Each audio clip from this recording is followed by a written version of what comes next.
Okay mga master. Master Charles on the floor. Mayroon kaming cleaning split type. Oh, tingnan nyo ang filter nya. Sobrang dumi, no? So kailangan na talagang linisan to.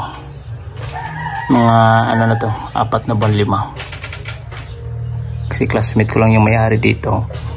So kailangan niya palinisan to. So standby lang tayo mga master. Wala kasi akong tripod. So ayun, set up na ni Master Charles. So ito, yan pong yung outdoor niya. So update ko na lang kayo mamaya. So yan mga master, kakalinis lang namin. Wala kasi akong tripod, no? So yan na po. Patuloy muna namin si Master Charles. Oh, alright Charles, inuna muna namin yung evaporator, saka yung panghuli yung outdoor at saka cover, para habang naghihintay kaming tumutulo muna dito yung mga tubig sa evaporator. So lalabas muna ako. Yan ang susunod namin. Oh yeah, alright Charles. Right. Okay. So standby lang tayo saglit mga master, ha. Alright. Si Master Charles na munang gagamit titira sa ano, cover. Ano? So nandyan na yung evaporator ng mga master, no? Medyo madali lang kasi malapit lang naman. Hindi na namin ginamit yung habang hose. So after nito mga master, mayroon pa kaming titingnan mamaya. Kapitbahay nila, binahaan yung ano, refrigerator. Hindi na daw umaandar. So update ko na lang kayo mamaya-maya.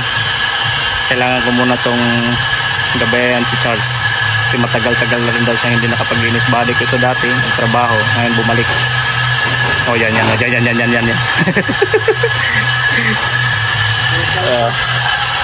hindi po na ng tubig. Yan, ibabalik na namin. Natapos na namin nalinisan yung condenser nya habang hinihintay namin yung pinapaano yung tubig kanina.